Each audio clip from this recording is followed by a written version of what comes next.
नदियों की संस्कृति और उसके पुरातत्व और उसकी लोक संस्कृति पर लेकर के इस तरह का लेखन किया है जो दुर्लभ है। हिंदी में जिस तरह का लेखन बहुत कम है। तमाम समृद्ध साहित्य एक हमारे ये मंच है हमारे पास। हमारे साथी महेश जी हैं जिन्होंने अवसर दिया है हम सभी लोगों को। दोस्तों, बातें तो सब हो चुकी हैं और मुझे तो मैं सारा समय अपना अपने गुरुजनों को, विशेषकर असीम जी को और अनिल राय जी को देना चाह रहा था।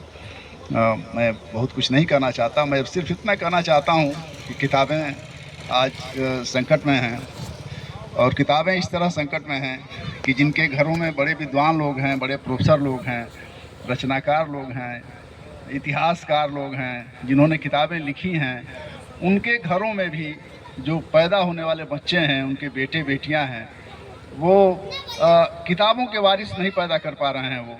वो अपने संपत्ति का वारिस ही पैदा कर रहे हैं। वह उनके बैंक बैलेंस के और उनके प्लाट्स के और उनके ज़मीन जायदाद के सब इन्हीं के वारिस पैदा हो रहे हैं।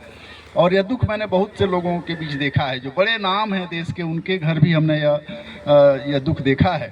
मुझे याद है कि मैं बरेली गया हुआ था और वहाँ के जो कवि हैं हम लोगों के वीरेंद्र डंगवाल साहब, तो मैं वीरेंद्र डंगवाल साहब के यहाँ रुका हुआ था।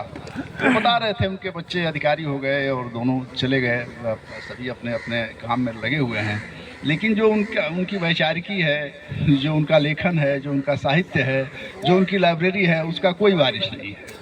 मैंने देखा कि तमाम ऐसे लोग हैं जो हमारे ज़िले में जो दिवंगत हो गए और उसके बाद उनकी एक बड़ी समृद्ध लाइब्रेरी जिसमें दुनिया भर के क्लासिक्स पड़े हुए हैं, उनको लोग रद्दी के में बेच देना चाहते हैं, या कोई ले जाना चाहे तो अपने लाइब्रेरी में ले जाकर रखे। अगर कोई जा सकता है तो ऐसे लोगों का पता करे तो इस तरह का ढेर सारा साहित्य मिल जाता है। अभी हमारे एक साथी थे, उन्होंने सलेमपुर में एक लाइब्रेरी बनाई और उस लाइब्रेरी में सिर्फ 2 लोग जो नहीं रहे, उनके घरों की जो लाइब्रेरी थी, उस लाइब्रेरी को ला के रख दिया उन्होंने और 2 कमरे पूरी तरह भर गए और लाइब्रेरी का भव्य उद्घाटन किया उन्होंने।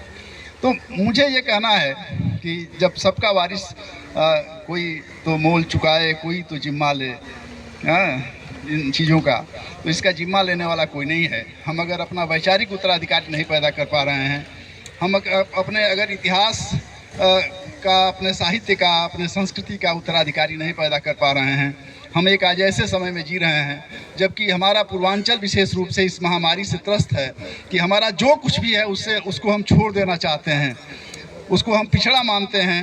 हम अपने यहाँ के खान पान को पिछड़ा मानते हैं, अपने यहाँ के पहनावे को, अपने यहाँ की भाषा को, अपने यहाँ के साहित्य को, अपनी संस्कृति को, अपने यहाँ के अपनापन को, उन सारी चीज़ों को। यहाँ तक कि स्कूलों में जो ऐसे आज के पब्लिक प्राइवेट स्कूल चल रहे हैं जिसमें बच्चा हिंदी बोल देता है तो उस पर फाइन लगता है, भोजपुरी बोलना तो अलग की बात है। तो स्थितियाँ ऐसी बनी हुई हैं। ऐसे में किताबों की जो अनिवार्यता है, उस अनिवार्यता को मतलब महसूस कराना कि पौष्टिक आहार अगर हम नहीं खाते हैं, अगर हम सिर्फ ढेर सारी चीज़ों को, जो मसालेदार चीज़ें हैं, उसको खाते रह सकते हैं, तो ऐसा होगा कि जैसे डॉक्टर जब तक आपको मना ना कर दे तब तक उसे आप खाते रहेंगे। तो हमारे अभिभावकों का की यह जिम्मेदारी है कि डॉक्टर की तरह उन चीज़ों को मना करें और उस पथ्य को उनके लिए अनिवार्य बनाए कि वो किताबें पढ़ें, किताबों की तरफ जाएँ।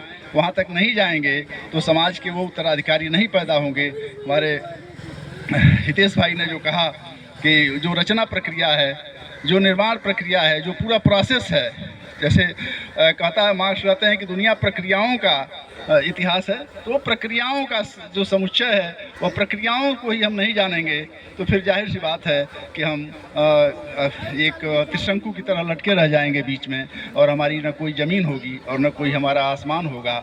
किताबें हमें वह ज़मीन और आसमान देती हैं और उनको हमें अपने लोगों तक पहुंचाना है, उन तक खुद भी पहुंचना है और जो हमसे भी छूटती जा रही हैं उनको भी हमें हासिल करना है। यह हमारे लिए भी आत्ममंथन का समय है।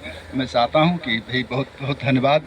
आयोजक मंडल में तो मैं भी हूं और आयोजक मंडल की हैसियत से ही मुझे लगा कि मैं हमारे गांव, हमारे जवार, हमारे क्षेत्र का आयोजन है, तो हम लोग यहाँ के हैं। बाहर के जो लोग आए हुए हैं, हमारे दूर दूर के लोग साथी, उनको हमारे गांव जवार के लोग सुनेंगे तो मुझे ज़्यादा खुशी होगी, क्योंकि यहाँ स्थानीय स्तर पर तो हम बहुत से ऐसे लोग हैं जो नहीं आ पाए हैं, जिनको हम बुलाना चाह रहे थे, नहीं बुला पाए हैं, या परिस्थितियों का दबाव है। जो भी साथी आए हुए हैं, जो भी बड़े हमारे विद्वान आचार्य गुरु आए हुए हैं, उनको सुनना हमारे लिए आज ज़्यादा महत्वपूर्ण है, और हम अपने रचनाकारों को सुनेंगे। धन्यवाद।